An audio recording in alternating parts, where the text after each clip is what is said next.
السلام علیکم ورحمۃ اللہ وبرکاتہ۔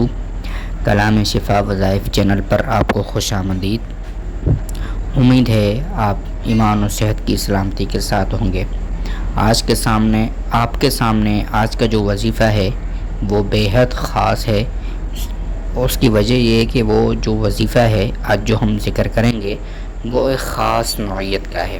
خاص نوعیت جیسے کہ آپ ٹائٹل پہ دیکھ رہے ہیں کہ بیٹیوں کے رشتے کے حوالے سے بہت سارے لوگ ہمارے یہاں پریشان ہوتے ہیں، ان کے جہیز کے حوالے سے پریشان ہوتے ہیں، اور خاص طور پہ لڑکیوں والے بیٹیوں والے پریشان ہوتے ہیں کہ ہماری بچی کا کوئی نیک جگہ اچھی جگہ رشتہ ہو جائے، اور تاکہ ہمارے اوپر جو ایک ذمہ داری اللہ رب العزت نے رکھی ہے اس کو ہم ایک بہترین طریقے سے اپنے انجام تک پہنچائیں۔ تو ناظرین، آج کا وظیفہ میں اسی طرز پر لے کر حاضر ہوا ہوں کہ جو بیٹیوں والے ہیں ان کو رشتوں کے مسائل ہوتے ہیں۔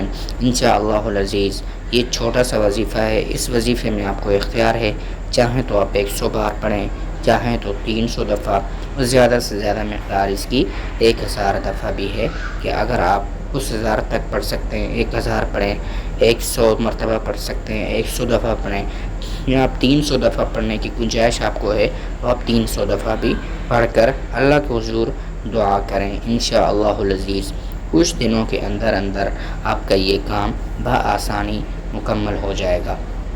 وہ کام کیا ہے؟ بیٹی کا رشتہ نہیں ہو رہا، ایک اچھی جگہ رشتہ ہو جائے گا۔ اگر بیٹی کے جہیز کا مسئلہ ہے تو اللہ رب العزت اپنے خزانوں میں اس جہیز کا انتظام فرما دیں گے۔ تو چلیے شروع کرتے ہیں۔ بیٹی کا رشتہ نہ ملنے کی صورت میں اسم مبارک یا عدلو، دیکھیے زبر زیر، دیکھیے یا عدلو کا ورد کریں، اللہ رب العزت اچھا اور بہترین رشتہ عنایت فرمائیں گے۔ اگر جہیز کے معاملات میں پریشانی ہو، اللہ تعالیٰ اسباب پیدا فرمائیں گے انشاءاللہ العزیز۔ اس اسم مبارک کا وظیفہ کرنے والے کی اللہ تعالیٰ بیٹیوں کے نصیب سمیت تمام چیزوں کی کفایت اپنے ذمہ لے لیں گے۔ اگر آپ نے نیت صرف بیٹی کے رشتے کی ہے تو وہ بھی ہو جائے گا، اور جتنی آپ کی پریشانیاں ہیں وہ بھی آپ کی حل ہو جائیں گی۔ وظیفے کا طریقہ کیا ہے؟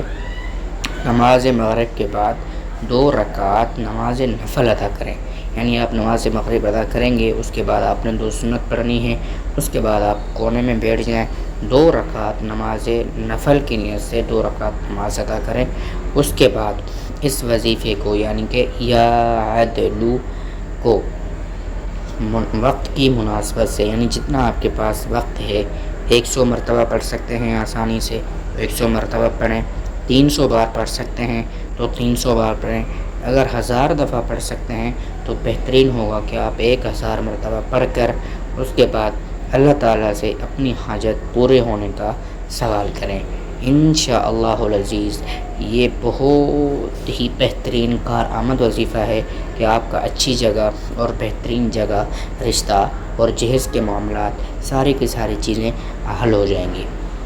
ایک چیز یاد رکھیں کہ اول اور آخر آپ نے 11 بار درود شریف پڑھنا ہے، یعنی پہلے 11 دفعہ درود شریف پڑھیں، پھر اس کے بعد یا عدلو کو چاہیں تو 100 بار، چاہیں تو 300 بار، اور چاہیں تو زیادہ سے زیادہ مقدار 1000 مرتبہ پڑھ کر پھر آپ نے درود شریف 11 مرتبہ پڑھنا ہے۔ اس کے بعد آپ نے اللہ رب العزت کی بارگاہ میں ہاتھ اٹھا کے اپنے معاملات ذکر کرنے ہیں، بیٹی کا رشتہ ہے، جہیز کے معاملات ہیں، جو بھی چیزیں ہیں، انشاءاللہ العزیز یہ آپ کی تمام حاجتیں پوری ہو جائیں گی۔ اس وظیفے کو آپ نے تب تک کرنا ہے جب تک آپ کا کام نہیں ہو جاتا۔ امید ہے آج کی ویڈیو آپ کو پسند آئی ہوگی۔ اگر آپ نے ویڈیو کو لائک نہیں کیا تو ضرور لائک کر دیں اور شیئر کر دیں تاکہ اور لوگوں کا بھی اس سے فائدہ ہو سکے، اور اگر آپ کمنٹ میں اپنی رائے کا اظہار کریں گے تو اس کے لیے بہت شکریہ۔ اور اگر آپ کسی وظیفے پر ویڈیو چاہتے ہیں، کوئی دعا چاہتے ہیں، آپ کا نام لے کر دعا کی جائے ویڈیو میں، تو اس کے لیے بھی آپ کمنٹ میں بتا سکتے ہیں۔ ملتے ہیں اگلی ویڈیو میں، تب تک کے لیے اللہ حافظ۔ السلام علیکم ورحمۃ اللہ وبرکاتہ۔